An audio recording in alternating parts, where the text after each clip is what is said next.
Hi everyone! Our video today is the second of two describing our Schengen adventure from the UK to Tunisia. We describe our cruise from Gibraltar to Monastir via the Spanish mainland, the Balearic Islands and Sardinia. Enjoy! Our passage from Gibraltar, or actually La Linea Marina, to El Miramar was 130 nautical miles distance. Took us 28 hours, of which 23 were sadly motoring. We had a nice breeze at the start and then spent most of the passage surrounded by thunderstorms, some of which gave us a light covering of muddy rain. But the following morning it cleared up and we motored into El Miramar in nice sunny conditions.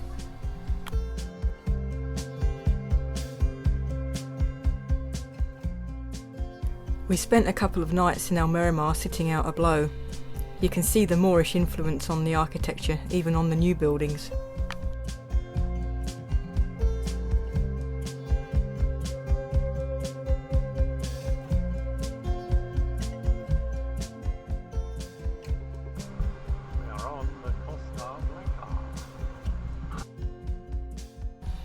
We sailed from El Miramar to Cartagena over 3 days.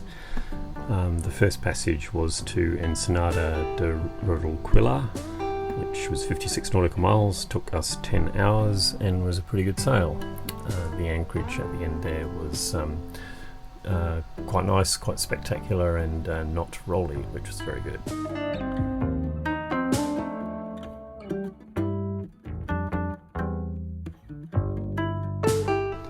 The next day sail was to Cabo Cope, which is 45 nautical miles, took us 10 hours. There were a few thunderstorms around and again we got a covering of muddy rain, but the anchorage at the end was very nice. Our third day sail to Cala Cilatrona was 22 nautical miles. It took us only 5 hours and was a great sail in mostly sunny conditions.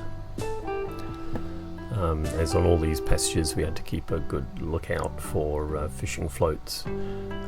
We tried to stay outside the 100-metre line, which helped quite a bit, but going in and out over the shallows, one had to be pretty careful.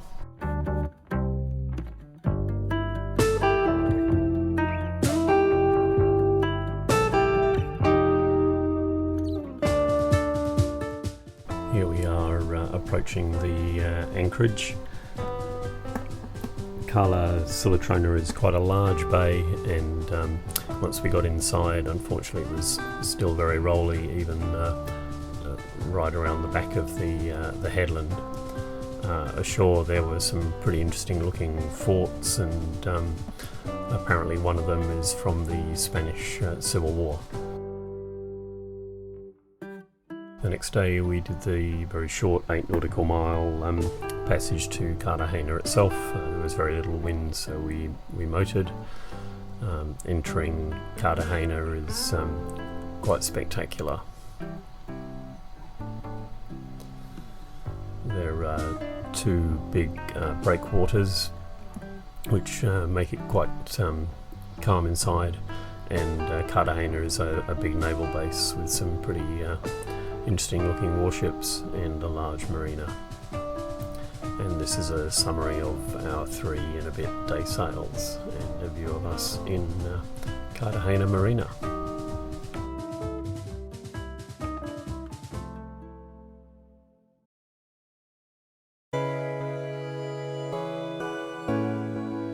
We spent several days in Cartagena and could have stayed longer, as it's a vibrant town with a fascinating history, spanning the Phoenicians, Romans, Visigoths, Byzantines, Moors and Christians.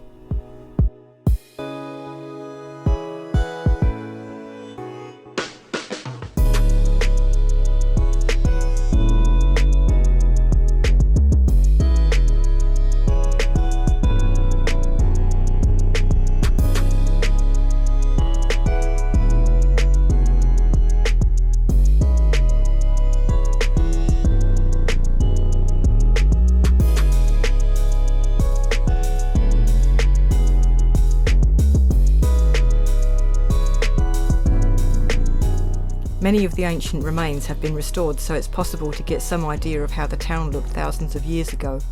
We visited the Punic Wall, the House of Fortune, the Forum, and the amphitheatre.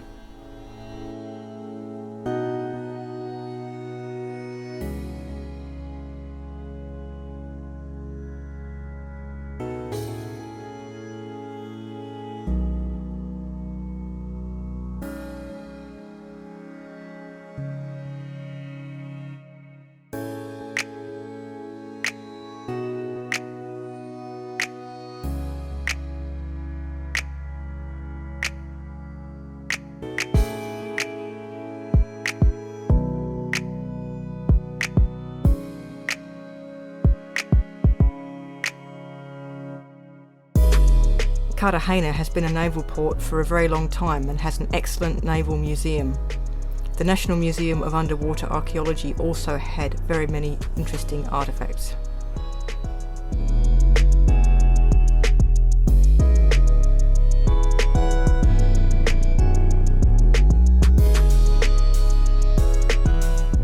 Whilst in Cartagena, we tried some local delicacies, including our first paella and the lovely Asiatic coffee.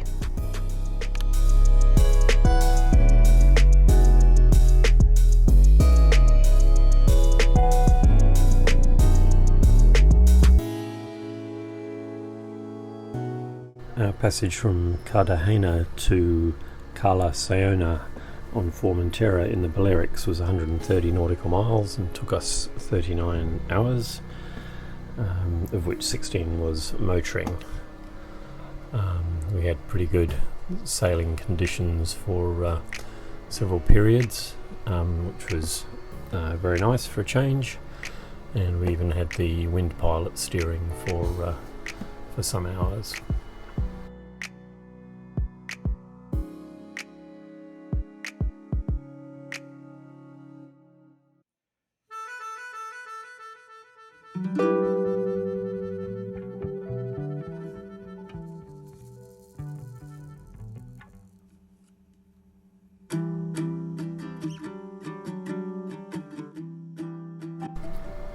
We arrived in Saona at just after sunset, anchored and had a good night's sleep. The next morning we realised that this is a very popular anchorage. Lots of boats came here for the day, and unfortunately it became very rolly, and we made the mistake of staying for an additional night.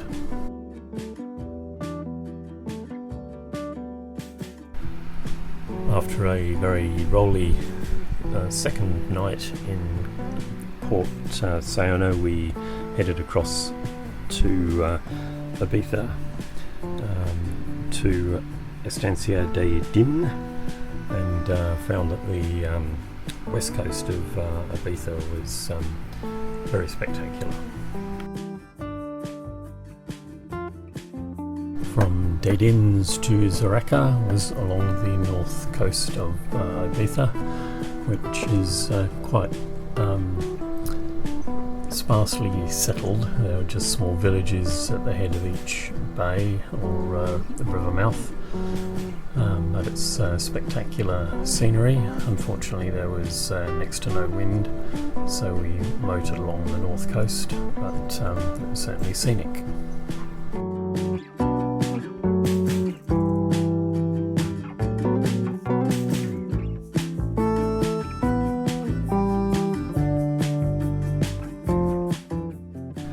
From Cala Zaraka on Ibiza, we sailed to Porto Cristo on Mallorca. It's on the east coast of Mallorca. It's 100 nautical miles, 24-hour passage, 6 hours of nice sailing, and then motoring when the wind died. Porto Cristo is a really nice spot. It's got a small marina, and seems to be quite a busy place. From there we sailed to Cala Taulera on the eastern tip of Menorca. That was a 50 nautical mile passage, took us 12 hours, and that was 6 hours sailing, 6 hours motoring. It was quite nice passage, nice gentle wind for a good part of the time, and then we motored in towards the end.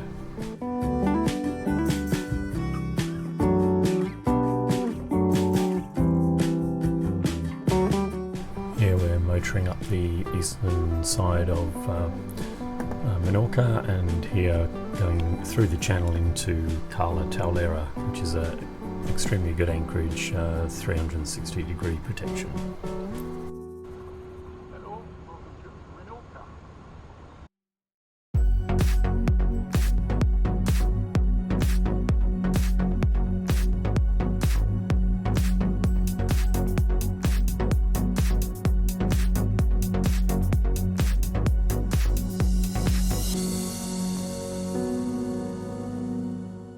We spent just one night in Mar Marina, Menorca, to take on more fuel, water and supplies.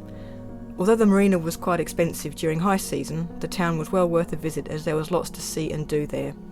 Apparently the dark red painted houses are a local characteristic.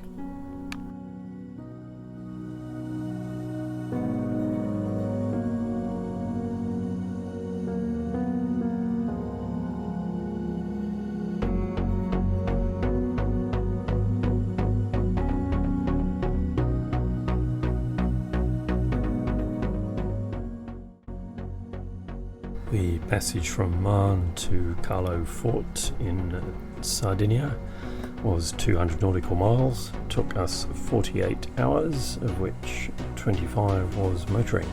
So we did have several long periods of very nice sailing. Unusually we were under full sail including the staysail for a while in light reaching conditions. And Zen again really likes light airs reaching even with her small cruising mainsail.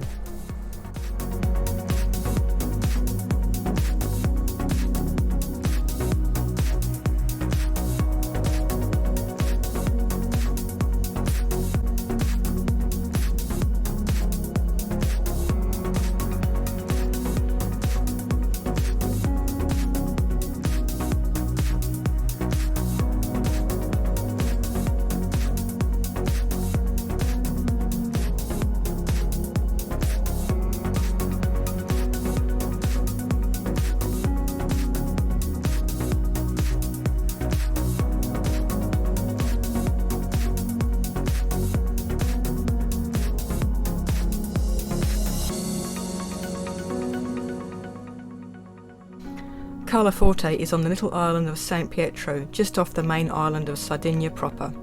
It had a lovely laid-back feel and was the perfect ending to our Schengen adventure. Our next stop would be Monastir, Tunisia, where we'll stay until our Schengen clock resets in the autumn.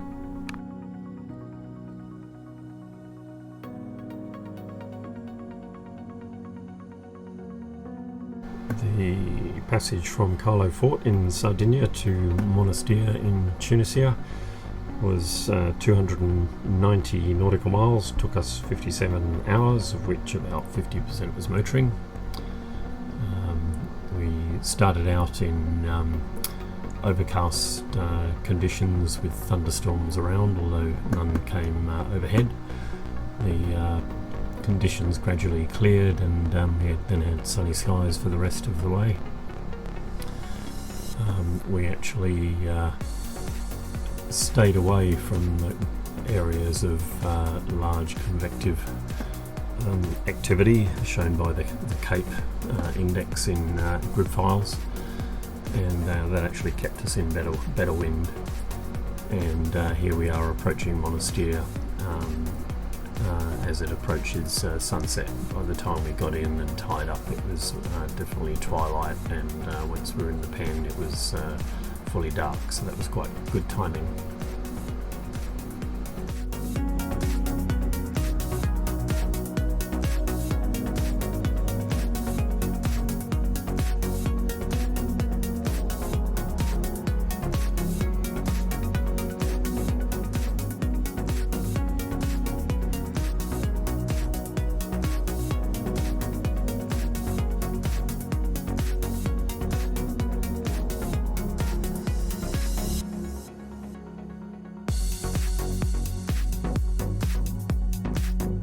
Overall, our passages from Gibraltar to Monastir amounted to 1150 nautical miles on our GPS track.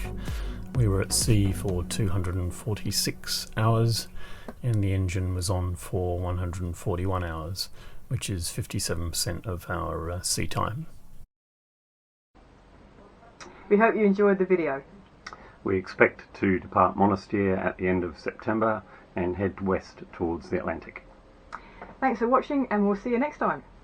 See ya.